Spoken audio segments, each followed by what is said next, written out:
우리는 자동차를 소유하지 않고도 자동차를 탈 수 있는 시대에 살고 있습니다. 누구나 쉽게 탈 수 있는 차, 하지만 그 안에 무엇이 숨겨져 있는지 우리는 잘 모르는 경우가 있습니다. 오늘은 그 이야기를 해보려고 합니다. 자동차 정비 공장을 운영하다 보면 많은 사고차들을 만나게 됩니다. 그 중에서도 운전자의 잘못 또는 타인의 잘못이 아닌 경우에도 사고가 나서 피해를 보는 분들이 있더라고요. 또 그 중에서도 젊은 친구들에게 그러한 사고가 발생했을 때 많은 피해가 발생하곤 합니다. 오늘 주제는 바로 카쉐어링.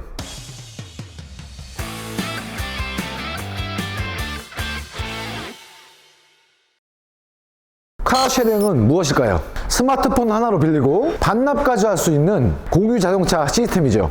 10분 단위, 시간 단위, 하루 단위로 자유롭게 이용이 가능합니다. 해외뿐만이 아니라 이 카쉐어링은 국내에도 대표적인 브랜드들이 있죠.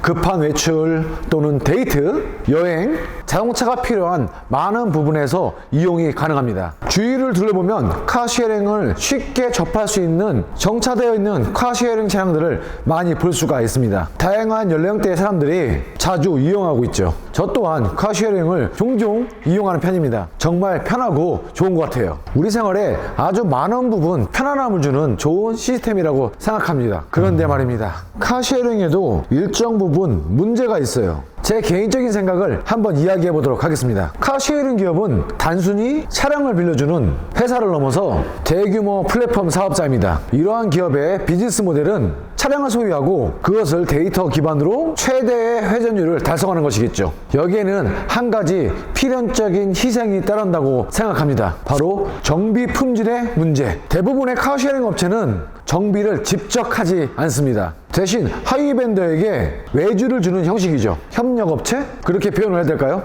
회사마다 다를 수는 있겠지만 품질보다는 단가를 통해서 정비 계약을 체결하는 구조입니다. 이때 우선순위는 품질이 아닌 단가라는 것에 있죠. 당연히 기업 입장에서는 매출 대비 고정 지출을 줄이기 위한 운영 레버리지? 그러한 것이 확보가 핵심이기 때문입니다. 어쩔 수 없는 구조라는 것은 이해를 합니다. 그런데 문제는 여기서부터 계속 발생을 하는 것 같아요. 이로 인해서 정비업체는 제한된 비용에서 수리를 하게 되고 그로 인해서 저가 부품을 사용할 수가 있고 미숙한 엔지니어를 투입한다거나 형식적인 점검과 수리로 이어질 수가 있습니다. 비용을 낮추는 구조, 그 끝엔 항상 품질이 희생됩니다. 그렇다는 것은 카쉐어링은 차량을 공유하지만 위험도 함께 공유하는 꼴이 되겠네요. 물론 모든 차량들이 그런 것은 아닙니다. 제가 이 영상을 찍기 전에 우리나라 대표적인 카쉐어링 차량들을 하나씩 살펴보았습니다. 상태도 무척 좋았고 컨디션도 무척 좋았고 충분히 믿고 타셔도 될 부분이에요. 하지만 몇몇 불량 업체, 어쩔 수 없는 상황에서 차량 수리 업체들의 상태를 보았을 때 이건 아니지 하나 생각을 들게 하는 차량들이 한두 개씩은 있더라고요. 카쉐어링 차량들이 그 의외로 사고가 많기 때문에 그러한 수리를 담당하는 정비업소에는 마당이 가득 차 있습니다. 수십 대의 차량들이 한꺼번에 몰리는 그러한 경우도 있겠죠. 비용 절감을 위해서 한두 명의 정비사가 시간이 부족하다 보니까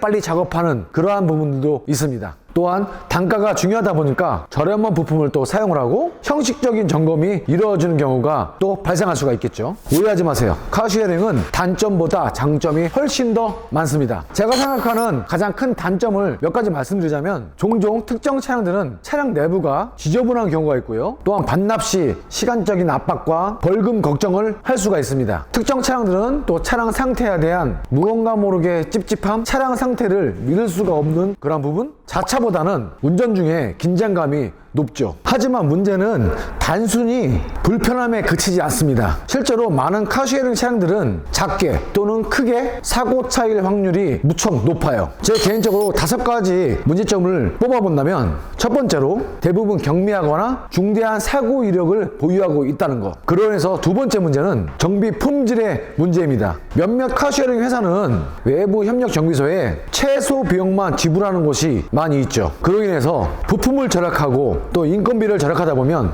급하게 땜질식 수리를 한다거나 저품질 부품을 사용했을 가능성도 있습니다. 그리고 세 번째, 저는 이 부분을 정말 중요하게 생각하는 부분입니다. 타이어의 마모, 브레이크 패드의 불량, 냉각수 부족, 이러한 기초 안전 정비가 누락될 수가 있다는 점. 또 네 번째 문제는 해당 차량의 정비 이력과 차량 상태에 대한 정보는 사용자에게 제공이 되지 않는다는 점입니다. 이러한 것들로 인해서 마지막 다섯 번째 문제점이 발생하겠네요. 위급 상황, 눈길과 빗길에서 특히 위험할 수가 있습니다. 타이어의 트레드가 거의 없는 차량들도 있더라고요. 이 부분은 카시헤링 회사에서도 모를 수도 있습니다. 카시헤링 차량들을 수리하는 그런 협력점에서 누락이 됐다거나 아니면 그냥 지나쳤다거나 수리를 다음으로 미뤘다거나 그럴 수도 있겠네요. 카시헤링 자동차 중에서 몇몇 차량에서 발생되는 문제점이고요. 이러한 차량의 상태를 모르고 우리가 운행할 경우 우리가 모르는 사이에 위험은 조용히 다가올 수가 있습니다. 그렇다면은 우리 생활에 편리함을 주고 있는 카시헤링을 이용하기 전에 꼭 확인해야 될 다섯 가지는 무엇이 있을까요? 혹시라도 카시헤링을 자주 이용하시는 분이라면 꼭 주의 깊게 들어주세요. 무조건 1번으로 보셔야 될 거, 타이어의 마모 상태입니다. 카시헤링 자동차들은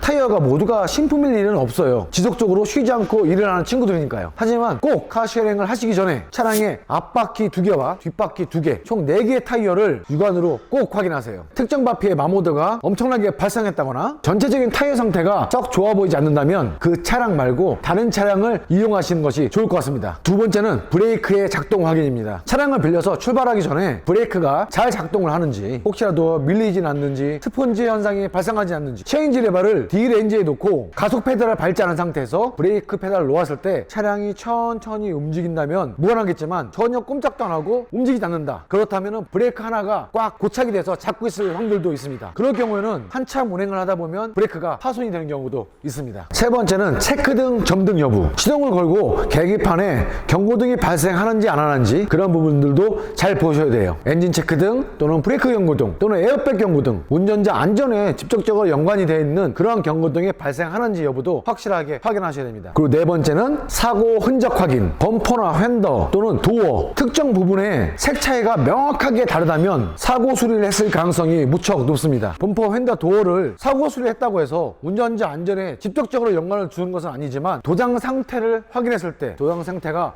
아주 명확하게 극명하게 다르고 누가 봐도 이건 이상하다 하는 그런 느낌의 색을 갖고 있다면 차량의 수리를 엉망으로 했을 가능성도 없지 않아 있습니다. 그런 차는 피해 주시고요. 공조기, 에어컨, 히터, 와이퍼 등 이러한 부분들의 작동 여부 상태도 꼭 확인하세요. 이 부분을 조금 더 깊게 말씀드리자면 우리가 타는 차 한 대, 그 안에는 수십 개의 부품 또한 수백 개의 연결점 그리고 수백 가지의 변수가 존재합니다. 그중 하나라도 고장이 나 있다면 그건 공유가 아닌 위험의 확산이라고 생각합니다. 차는 움직이는 기계지만 또한 멈출 줄 아는 기계여야만 합니다. 카시헤링 차량 운전하기 전에 점검은 필수입니다. 우리의 안전은 우리가 직접 확인해야 합니다. 제가 이메일로 몇몇 젊은 친구들에게 연락을 많이 받았습니다. 카시헤링 차량을 운행하다가 사고가 났습니다. 혼자서 빗길에 미끄러졌습니다. 눈길에 미끄러졌습니다. 브레이크를 밟았는데 한쪽으로 쏠립니다. 카시헤링 자동차들이 우리의 첫 차는 아닙니다. 하지만 이 차가 우리의 마지막 차가 되지 않도록 우리가 조금 더 신경을 써야 될 것 같습니다. 그럼에도 불구하고 카시헤링은 분명히 매력적인 시스템이라고 생각합니다. 우리 모두가 조금만 더 주의를 기울인다면 이러한 멋진 시스템은 사회 전체의 자산이 될 수도 있고 우리에게 많은 편리함을 제공할 수가 있습니다. 차량 공유로 불필요한 자동차 구매를 줄일 수도 있겠고 도시의 전체적인 교통 감소, 자동차가 없는 사회 초년생들, 청년층들이 아주 편하게 또 사용할 수가 있고 환경적인 이점도 물론 있겠죠. 모든 기술은 칼과 같다고 생각합니다. 어떻게 쓰느냐에 따라 삶을 찌를 수도 삶을 살릴 수도 있죠. 카시어링, 편리함의 이름으로 우리 사회에 탄생했지만 우리가 안전이라는 책임을 함께 다룰 때 비로소 진짜 가치가 됩니다. 타기 전에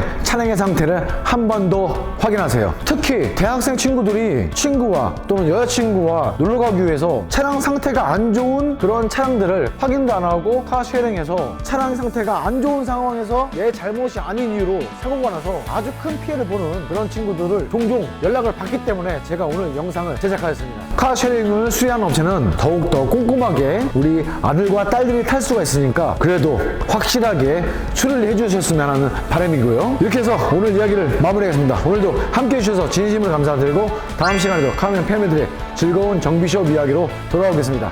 닦고 조이고 기름치자. 지금 내가 타고 있는 차가 세상에서 가장 좋은 차예요. 저에게 기술료는 항상 좋아요와 구독입니다.